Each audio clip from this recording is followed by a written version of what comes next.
All right.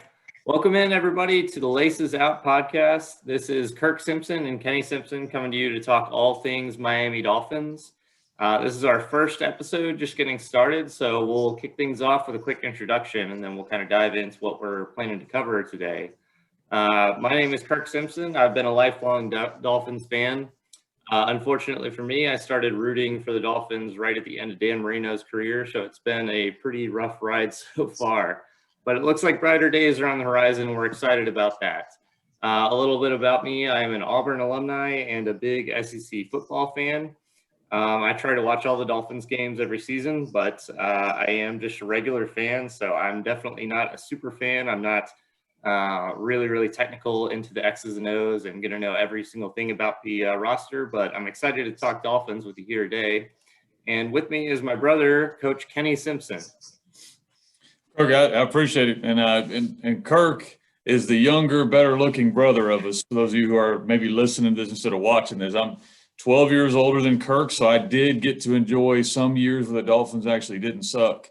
So that's a little bit different. Kirk's had to just go through the rough patches where I can remember the Dan Marino times where, we thought he was going to go back to the Super Bowl. And then, of course, he had several really close calls but never made it happen. So I've been around a little longer than Kirk. I've been a Dolphin fan for life. I think our dad cursed us with that from a young age. So we both, and I've cursed my son. For the first year, though, I'm excited.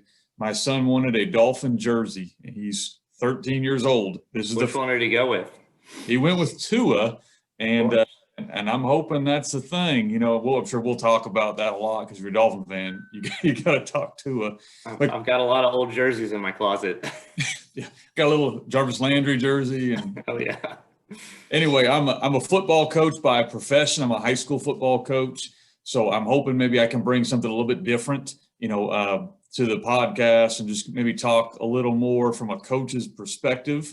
I don't claim to be an NFL coach. I don't claim to be some great expert, but maybe the different eyes than your normal people that are putting out a podcast. And as we move, Kirk and I have discussed possibly doing some breakdowns of different things. I think the first few we're going to talk mainly about, kind of as a GM. But as we move into this farther on, I'm excited to break down. I really liked a lot of the things that Flores has been doing. And so I'm kind of excited about that. Don't really have anything real different than what Kirk said, except that I'm older and been around a little bit longer. Well, I guess with that, we'll dive into kind of the topic that we really wanted to cover today, mostly is the free agency for 2021, how things are kind of setting up. Coming out of 2020, obviously, 10-6 year, missed out on the playoffs, even with the expanded field. Got some tough breaks, but I think there's a lot to look forward to. So I think if anybody's been following the free agency, the kind of theme that we've seen play out here is that the Dolphins are emphasizing flexibility and quantity. And me personally, I'm very optimistic about that. I think that if free agency has taught us anything, kind of being Dolphins fans, is that contrarian to most things in life, that quantity actually kind of outweighs quality. With free agency, you see a lot of guys that don't pan out, and then you see some guys that play above their contract level. So I'm very excited about the approach. That said, there are some very specific moves and things that are being set up as we move into the 2022 season. Obviously, a very young team with a lot of potential that we're hoping can make the leap that you saw similar teams like the Buffalo Bills make over the last few years. So the first big move, Kenny, that I think we want to dive into is the decision to cut Kyle Van Noy.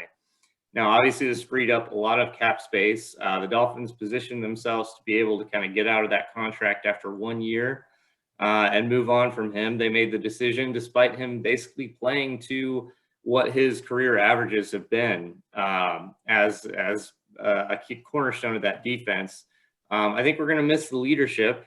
I'm certainly not 100% a fan of this move, but I think it is good to emphasize flexibility and try to diversify that cap space. As you saw the cap get cut due to COVID in 2020, and try and get some more guys in there. What do you think of the move, Kenny? Well, Kyle Van Noy, I'm a big fan as a coach. I mean, he's a coach's dream. He looked like an extremely intelligent player, not the most athletic for the NFL level. I mean, we're debating NFL. I mean, he's way more athletic than you and me. But as an NFL outside linebacker, he had big limitations.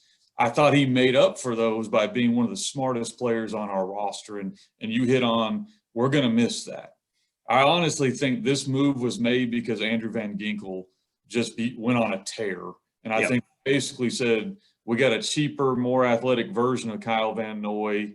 We can go ahead and make this move. So I think they're putting a lot of eggs in that young guy's basket. And I think he played really well, but you know, that you're going to put a lot more on him now. So the move pay off if Van Ginkel continues to improve and they find a guy on the backside. I'm not a huge fan of probably your next move. You're going to talk about the guy they signed to replace Van Noy. I don't think that's going to be the guy, but I am a big fan of Van Ginkel. Yeah, well, and I think that's kind of where we differ a little bit. I'm a big fan of Mckinney, the trade we made with the Texans to bring in Mckinney. That said, who is going to be your kind of quarterback of the defense like Kyle Van Noy was? Up until a few days ago, the Dolphins were the only team in the NFL that had no players on the roster that are over the age of 30. And I guess that's great to have a young team, especially in the midst of a rebuild. A lot of people forget that we're still in year 2 of this rebuild. However, how can you replace that kind of veteran leadership when you look in the locker room and some of the issues the Dolphins have had on the defensive side of the ball? So we'll get to that. We did trade for Mckinney. He needs to recover, obviously, from his injury and get back to the Pro Bowl form he was at with the Texans in his early careers. From what I've seen, he's a run stuffer, which should help out in a big way. The Dolphins' run defense was a big liability down the stretch last year. However, he is a huge liability in pass coverage. He reminds me a lot of Kiko Alonso in that way. It's pretty much a cap neutral trade. We got rid of Shaq Lawson, who definitely showed some flashes, but he disappeared for a lot of stretches throughout the 2020 season. And with the emergence of Emmanuel Ogbah, I think he was definitely a disposable part of the defense. What do you have to say about Mckinney? Well, I think you hit on a few things there. You know, Ogbah, I think, was our best free agent signee last year. And you talk about quantity over quality. I think that guy is the epitome of that. No one saw what he did. No one saw that coming out. So I'm not as big a McKinney fan. I look at him as a poor version of Raekwon McMillan, who I liked McMillan a lot, but he got roasted in pass coverage. And I think in today's NFL, unless you're really, really good at rushing the passer, if you're out there on passing downs, teams are going to find you. And I'm so concerned about that. I'm with you. There's a low risk move. If he's horrible, we're going to play a younger guy in position. I don't think he's going to be as good as the guy we got rid of. We just talked about, you know, getting rid of Van Noy and replacing him with this guy. I think that was a downgrade. But I think expense-wise, it was an upgrade. So we'll kind of see. Yeah, absolutely. And I think that's another theme that's going to play out is kind of the Patriots and the Dolphins going back and forth between free agency. Obviously, the Patriots were big players in free agency, so we'll see how that all shakes out. You can never count out what they've got going on in New England with Bill Belichick there. But it'll be very interesting to see them as they, emerge. They went really, really big on a lot of free agency. You saw Devon Godshaw, obviously the homegrown Miami talent that we drafted in the 5th round out of LSU, go to New England and get a huge contract with a lot of guaranteed money. But the next move actually after that is the Isaiah Wilson trade. A very unfortunate situation. Gave up the 7th round pick to get a guy that was drafted in the 1st round just a year before. I think Miami thought that maybe this was a rehab project. We could get this guy back on the straight and narrow. Obviously didn't play out. He made some questionable social media posts. And just a guy that it doesn't seem like it's really going to pan out for him. I really hope that he can get back in the NFL because he's a very talented football player. And I'd really like to see us shore up that offensive line. That's one of the areas where I think I differ from a lot of Dolphins fans. I think the offensive line should be priority number 1 still. When you've got a guy like Tua who needs a clean pocket to find guys open down the field. But yeah, if you want to talk a little bit about Isaiah Wilson and that whole situation, really hope that he is willing to accept some help down the road and hopefully get back on the football field. Yeah, that's a tough, as a coach, you hate, because this is still a young man. This guy's, 22, 23 years old. Course, yeah. He doesn't even understand what he's doing. So I don't want to just bash some guy, but a guy who clearly has thrown away a very bright future, and that's disappointing to see. I like the move by Miami. You're just talking about the Dolphins. I love the move. Give a 7th-round pick for a guy who, man, if he had managed to pan out at all, when you're talking about a guy who could have been a right tackle or in a spot we needed. If nothing else, quality depth, definitely, which we badly need on the offensive line. Yeah, I agree. Now, and I'm sure we're going to talk probably later on about depth chart things, and that's where you and I do disagree quite a bit on the offensive line. I do think Miami going young, 3 rookies, they're going to get better. If they don't, then we're doing a horrible job coaching them. But I still like the idea of bringing in another guy. I'm a huge fan of quantity on the offensive line. Bring in 100 of them and hope you find 5 guys that can play. Yeah, well, and you've seen how the injuries have played out, obviously. I mean, you're going to have guys get injured along the offensive line. That's just a certainty in the NFL today. So definitely, like you talked about, depth is going to be a big thing. We have a lot of young guys. I really hope they develop. Maybe I'm jaded from the Joe Philbin era and what played out after that. But I just haven't seen really Miami with Adam Gase and those guys really address the offensive line and make it a priority. And so I'd like to see that change. Frankly, I'm a big offensive line guy, and especially with Tua being your guy going forward, I'd really like to see us have a top 15 offensive line, if nothing else, so that he can have a clean pocket and do what he does best, which is be an accurate passer inside of the pocket. Now, moving on, I guess the next move along the lines of Tua Tagovailoa is the backup Jacoby Brissette, who we brought in from the Colts. A guy who I think has a lot of talent. I think he's a very solid backup. Bring him in again on a 1-year deal that ensures flexibility going forward. But obviously a guy that neither of us hope takes any snaps for any reason next year. I think that if he's asked to come in and be a backup, that he could definitely be solid and win us some games. However, my hope is that Tua Tagovailoa shines and he never has to play and Tua stays healthy. So if you want to give your take on that 1-year deal we gave Jacoby Brissette. Yeah. First, we need to take a moment of silence for Ryan Fitzpatrick, because of course he was a shining light in some very dark years. So yes. Thank you, Ryan Fitzpatrick. Best of luck with whatever the WTFs or whatever we're calling Washington now. Best of luck to you. I think every team that he's played on is rooting for him to win a Super Bowl and make a Pro Bowl at some point. Absolutely. And I love that guy. Washington anymore, but good luck for that team. Just because Ryan Fitzpatrick's on there, I'm gonna watch him because I think he's the ultimate pro. So now let's talk about the guy we brought in to replace him. I think a very, very similar type mentality. I mean, this is a guy who knows he's a backup. He was a great mentor for Andrew Luck for a couple of years.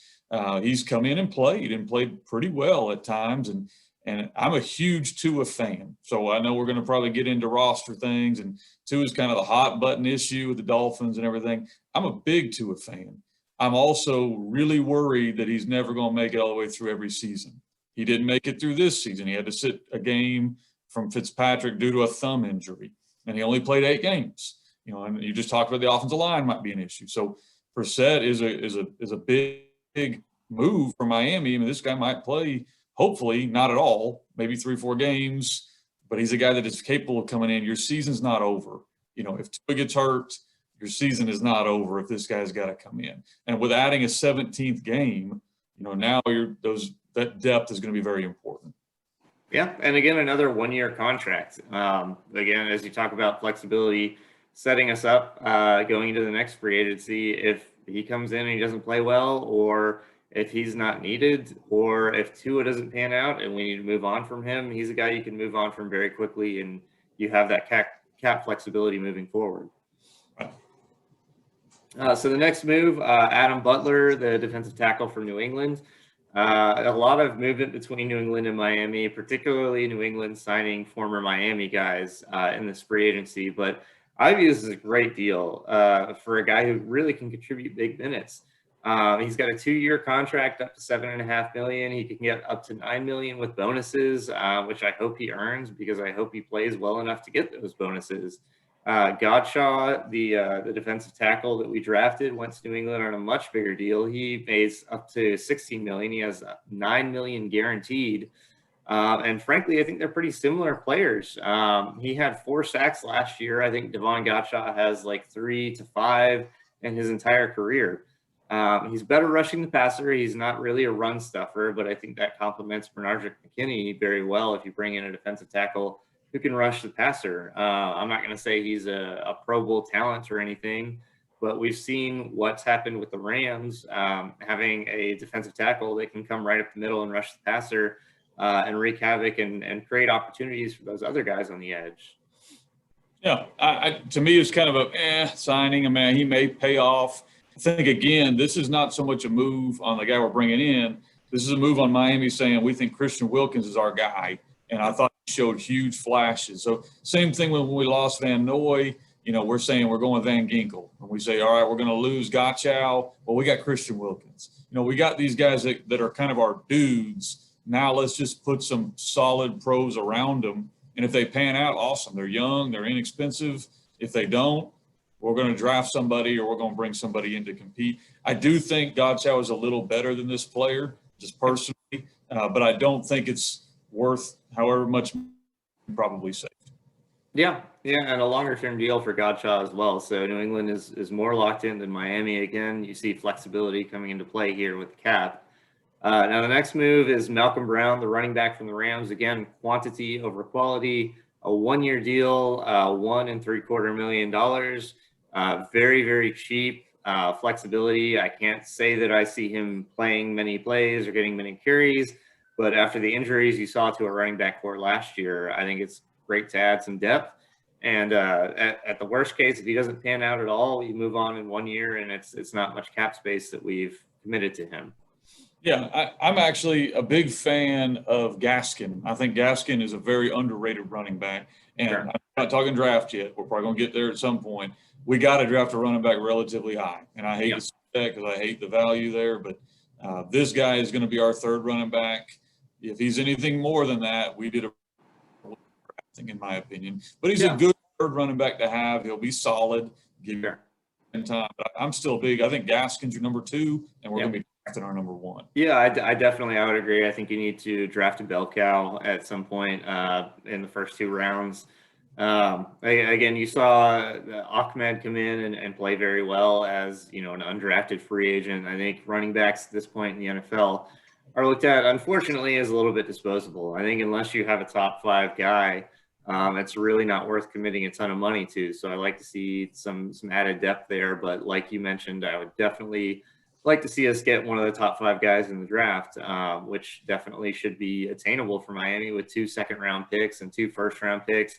I don't think we need to draft a running back in the first round. I know a lot of guys are high on Najee from Alabama, Najee Harris, but I don't think you devote a first round to a running back, but I definitely think you need a bell cow going forward. And running backs on rookie deals are becoming the theme in the NFL, unless you have a guy like Derrick Henry or Ezekiel Elliott or I'm blanking on the name of the guy for New York.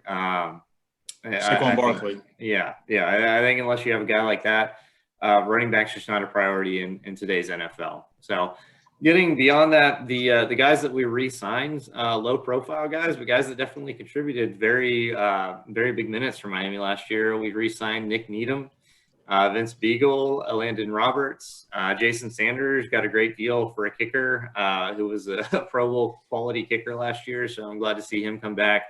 And then Matt Collins, we need all the wide receiver depth that we can get. So I think any of those guys could be contributors. Is there any of them that stands out to you as potentially a guy that could maybe make a leap from just a low-tier contributor to maybe a very solid starter? I would think Beagle has the best chance. He was hurt. If he wasn't hurt, I think he was kind of one of those guys on the defensive line that was playing well. And then I actually was not a big fan of re-signing Hollins. He made the great catch against Oakland. I think more of a special teams move than really a receiver move. I am a big fan of the Will Fuller move, and I think that's a big move. Yeah, we may get to that later on. But Hollins, I thought was, maybe they like him on special teams is all I could think of. But Sanders is a great move. Other than if you don't have the Ravens kicker, then he's probably the best kicker in the NFL. And in my opinion, you think about Oakland. I mean, he won us some games, and so I'm a big fan of our kicker. It was shocking that we let go of our punter and brought somebody else in. That kind of surprised me a little bit because I was kind of hack, Yeah. Yeah. Well, again, and that's it's similar to Jacoby Brissette. I think that's a guy that you hope doesn't become a key part of your offense, obviously going down, but can be very, very pivotal if you want to control, the field position game. For me, I think Landon Roberts could be a very key player moving forward. He was hurt, missed some time, but I think he was effective when he was in there. And then moving on to the biggest splash that we made in free agency, signing Will Fuller, 1-year deal. Again, flexibility. He got the biggest contract out of any of the guys that we signed. But for a guy that's coming back from a suspension, he had a PED-related suspension he said it was a prescription drug that the NFL didn't allow that caused him to miss some time. I think he's going to miss week 1 with that suspension. And he's had some injury issues, but he was on pace to produce, I think, close to 1,400 yards for a 16-game season last year. So Miami needs a number 1 wide receiver, and I think it's a smart move to bring in an established free agent in addition to a high-end wide receiver in the draft. And then you can kind of defer between the two of those in addition to Devontae Parker. I think if you have Will Fuller, Devontae Parker, and then you draft a receiver high on the board in this year's draft, you kind of have 3 guys that could be number 1 on any given day. Yeah, no, I'm a huge fan of the Will Fuller move. I think, unfortunately, I'm not concerned about the PEDs. I think that was a one-time deal. I think he made a mistake, and whatever it was, he won't do it again because he likes to get paid. But more concerned about the injury issue. It seems like in Miami's wide receiver room, they just make him out of China. Even Devontae Parker, great receiver. You never know he's going to be able to play. Albert Wilson, he's coming back. Is he going to be healthy? Even when he was here, is he going to be able to play? Jakeem Grant's like 5'3". He's a tough dude. I love him, but you never know if he's going to pull a hamstring. He runs like a 4.2. I mean, it's like we have a room full of guys. You don't know who's going to be available. And I'm an old coach. The greatest ability is availability. Oh, yeah. So that scares me on Will Fuller. I'll also point something out. I know we're doing draft later on. I think that takes a guy like Jalen Waddle off the board. I think they see Will Fuller in that role. You need that pacer, speed guy. So if you're looking at who's Miami looking at receiver-wise, I think you can take Jalen Waddle and say we kind of already got him. If Will Fuller pans out, we got that guy. Yeah, I mean, I would disagree with you there. I'm an Auburn fan. I saw Jalen Waddle torch us in the 2019 Iron Bowl. I think he's a freak athlete. I think he could very well be the best wide receiver in this draft, to be honest. I know that that's not the consensus, but I'm a big fan of Jalen Waddle. But I agree with you that depth is definitely a key there. So if you have 3 number 1 guys, you're not as stressed about one guy going down for a few weeks. Most of the injuries that we've had along the wide receiver core have been somewhere in that 6-week range. So you certainly hope that we can keep those guys on the field, especially with Tua. You want to give him all the weaponry that you can. So I think Will Fuller is a good way to address that, and you just hope for the best. But if it doesn't pan out, again, it's a 1-year deal, more flexibility for Miami. So obviously that's the big theme here. I think that we've devoted some time to talk about Tua Tagovailoa at the end of the show, but is there anything else that you kind of want to talk about before we get to that? Well, I think you got to look at the roster in general, and you brought it up. I mean, we have 1 player over the age of 30, and so the excitement for me last year wasn't that we won 10 games. That was awesome. It was that I felt like we were a year earlier than we were going to be. Like I thought we were a 5 or 6 win team last year. Building a little bit. I think that speaks super highly of Flores. I think that's a very underrated aspect. You've lived through the Philbin era. You've lived through the Gase era. So you've not lived through what I would consider to be a good coach. Yeah. And when you have a good coach, all of a sudden you get a chance to be successful. And I really believe Flores is that guy. My concerns about Flores are we've gone through offensive coordinators, pretty quickly. It seems like got to find something and stick with it. What I like about him is he's not afraid to admit a mistake. And Van Noy on a big contract, we didn't really think it was worth it. You're gone. We brought in an OC from New England first year. I didn't like how things worked out. He's gone. So I like that he's decisive, but at some point we need to get some continuity, I think, in our coaching staff to go to the next level. Yeah, of course. And I think the coach is obviously the number one piece, and he's decisive, and in some ways he's even ruthless. And I think that's kind of what you need. You need a lot of turnover for an NFL team if you want to stay on top. Now, the one thing that I did want to cover before we move on to Tua Tagovailoa, which is obviously the biggest key for Miami moving forward, is the Xavier Howard contract situation. There have been some rumors that he's not happy about his contract. I'm just going to give kind of my take on it, and then if you want to give your take on it. Look, with Xavier Howard, obviously he had an unbelievable season last year. 10 interceptions has not been done in a very long time. I blank on the exact year that's been done, but it's more than a decade since the guy's had 10 picks. That being said, we gave him a contract 2 years ago. We made him the highest paid cornerback in the NFL at the time. The guy had only played one full season. He was coming off of 2 injury seasons where he didn't finish the season. He had shown flashes. He had shown that he's obviously very talented. He's probably, I would have him as a number 1 cornerback in the NFL. I think that's fair to say. That being said, I don't think it's unfair to maybe give him a little bit of a raise. That said, he's still a top 5 paid cornerback in the NFL. And in line with that, he's still not the top paid cornerback on his own team. And so I think there's probably some feelings there with the Byron Jones contract, but he also should probably realize that the reason you pay big money for a guy like Byron Jones is that it gets Xavier Howard more targets. It allows him to roam the field freely and get some more of those picks that cash in for a big payday. So that's my take on it. Do you have anything to say in addition to that? Yeah, pay the man. I mean, you in Miami, you have one All-Pro. That's it. And that's Xavier Howard. I think he's, like you mentioned, I don't think it's a question. He is the best corner in the NFL, and you pay him. Like you mentioned, I'm not happy if I'm going to that locker room watching Byron Jones get roasted and getting paid more money than me, and so at least pay him more than him. And I like Byron Jones. I do think Byron Jones probably he's definitely a top level NFL cornerback. He's not Xavier Howard, and you have a guy. I'm old enough for the Sam Madison, Patrick. Oh, yeah. Defenses. You look at New England where Flores comes from, you got the Gilmore. You always got those corners that can play man and lock stuff down. If you want him to be successful, you better have 2 dudes that can play corner and some versatile safeties. So to me, I would be willing to pour money into the defensive backfield. That's where you and I are a little different. I'm going to be cheap up front on the offensive line, but I'm going to spend tremendously on the back end of the defense. Yeah.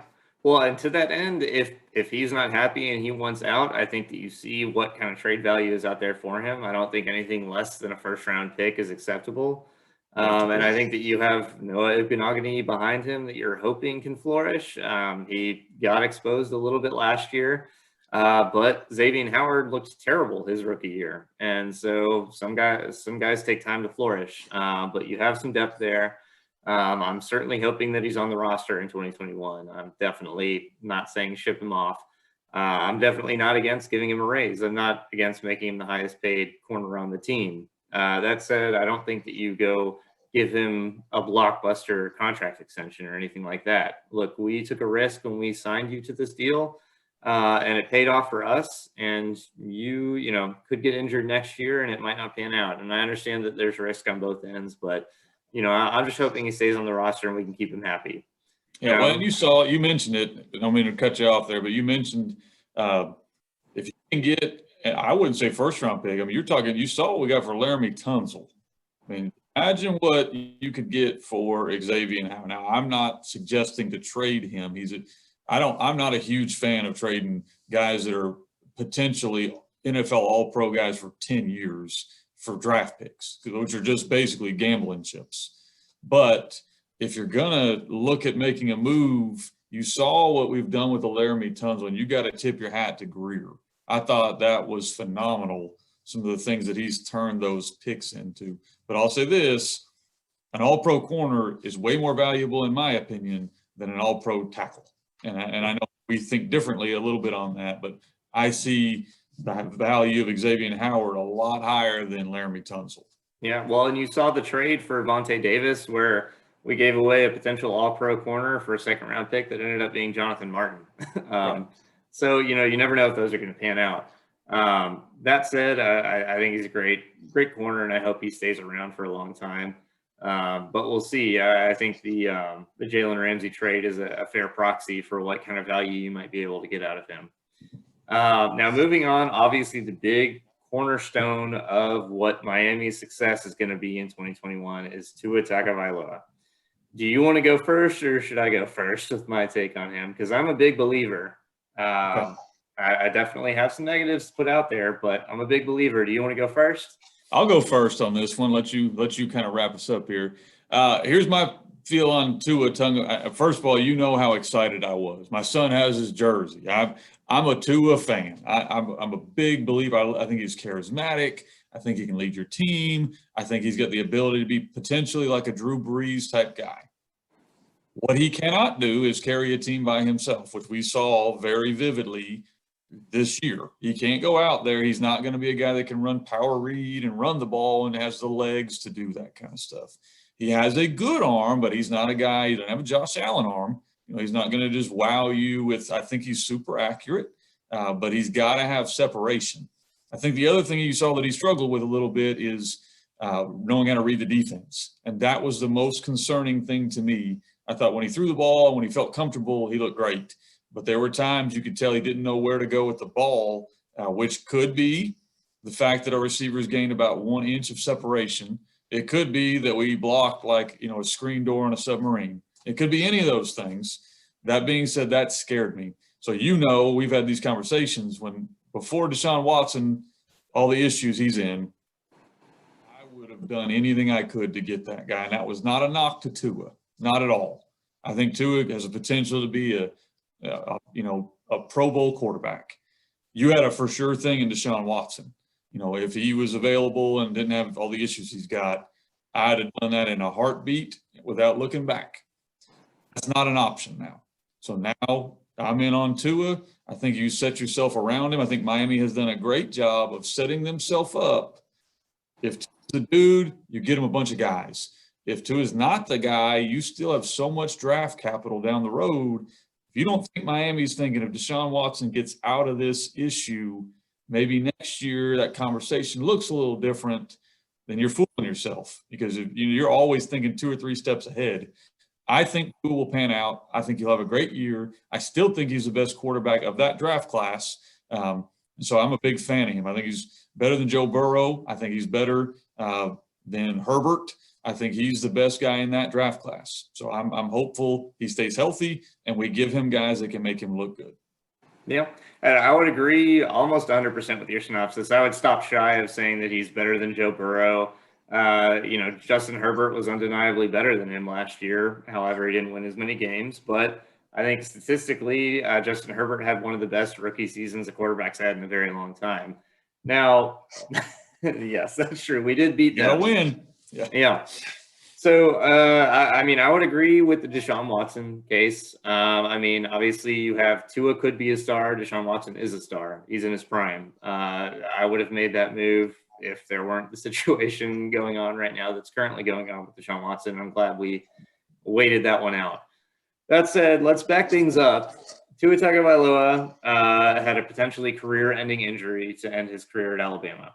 He comes into the Dolphins in a COVID-shortened year without a full minicamp. He's thrust into the lineup before I think any of us thought he would start, and I think probably before he thought he would start. He comes in, he's very efficient, he manages the game very well, gets a lot of wins, limits his interceptions, limits his turnovers. He had some games where he definitely flashed. You talk about the Chiefs game. You talk about the game against the Cardinals where he was the best player on the field, I think, that day. That said, I would agree 100% that you have to build around him. He is a Drew Brees type. You have to give him a clean pocket. You have to give him guys that can get separation. You have to give him a dynamic running back. And you have to give him an offensive coordinator that can call a game that's very unexpected, that can put the defense on their heels. That said, I think a lot of people looked at Ryan Fitzpatrick's performance last year and said, well, Ryan Fitzpatrick outperformed Tua. And I guess in some games it's definitely true. But the thing that you're overlooking is that Ryan Fitzpatrick was on the Dolphins for 2 years. Chan Gailey had 2 years to design an offense kind of around Ryan Fitzpatrick. And I know that there's some turnover there on the offensive staff and all of that. But When Ryan Fitzpatrick came in, he was a gunslinger with nothing to lose. He could open the field up, throw it down the field. That being said, Tua definitely made a lot of plays last year where I said Ryan Fitzpatrick would not be able to make that throw. He would not be able to stand in that pocket. He would not be able to thread that needle. I think Tua Tagovailoa is an extremely accurate quarterback. I think he's a very smart quarterback. I think he's a hard worker. And I definitely think he's poised to make the next step. Like you said, though, I think you have to give him a clean pocket to start with. I've just seen the Dolphins' offensive line struggle for too long right now. And we do have some young guys along that offensive line that I think can improve. I think that, like you said, all of his weapons went down the stretch. I mean, he was throwing to 6-string guys in Week 17, and you saw in that ugly performance against Buffalo, I think, where a lot of people, this narrative came out that Tua was a bust, or that Tua is going to be terrible, or that Tua is just throw it out on him and draft a quarterback at number 3. When we went into Buffalo, that was a playoff caliber team. That was a team that went to the AFC Championship game. We were on the road. We were in Buffalo in January. And his offensive line was struggling. His wide receivers couldn't get separation. The running game couldn't get going. And I think the offensive coordinator, frankly, did not call a game that suited to his strengths. And I know it's easy to throw the offensive coordinator under the bus. There's a lot of things that could be the issue, and Tua could absolutely be the issue. But like you talked about, we've put ourselves in a position to potentially move on from him in the immediate term if we need to.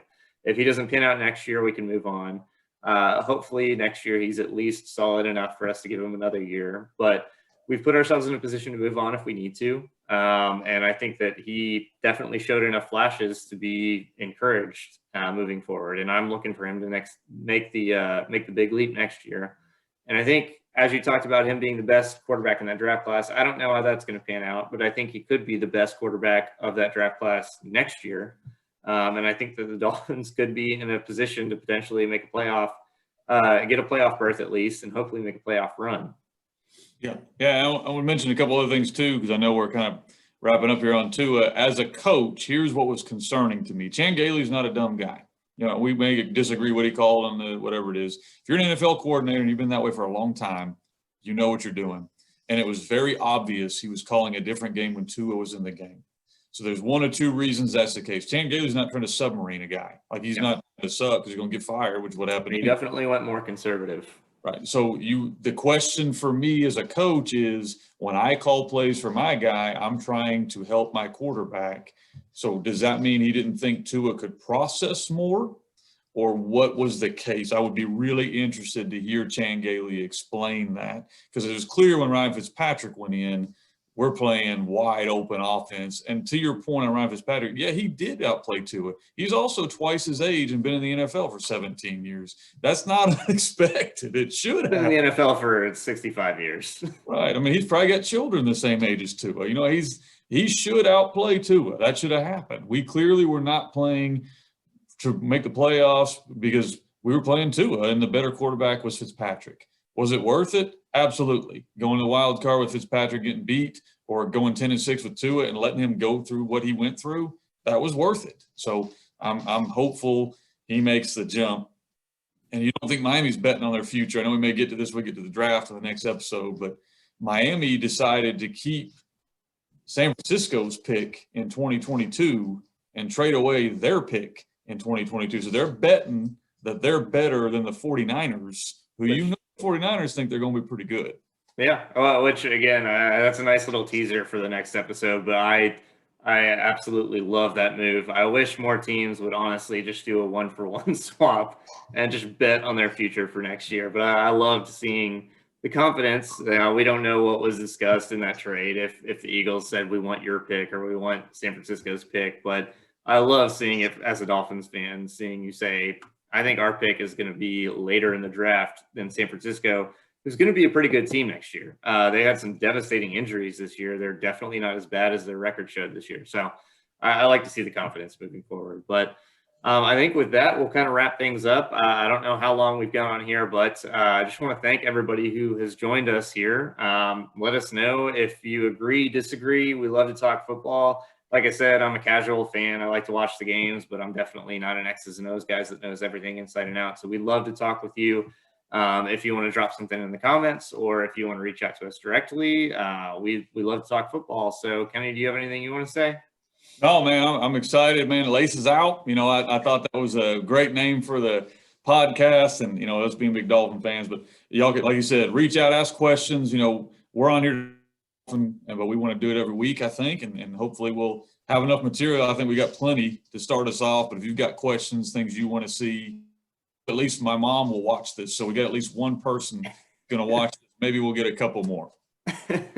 Well, yeah, as a field goal holder in high school as a Dolphins fan, I'm very, very happy with the name Laces Out. But I think that pretty much sums us up. I hope you guys enjoyed this, but we're excited for the season. It's an exciting time of year to be a Dolphins fan.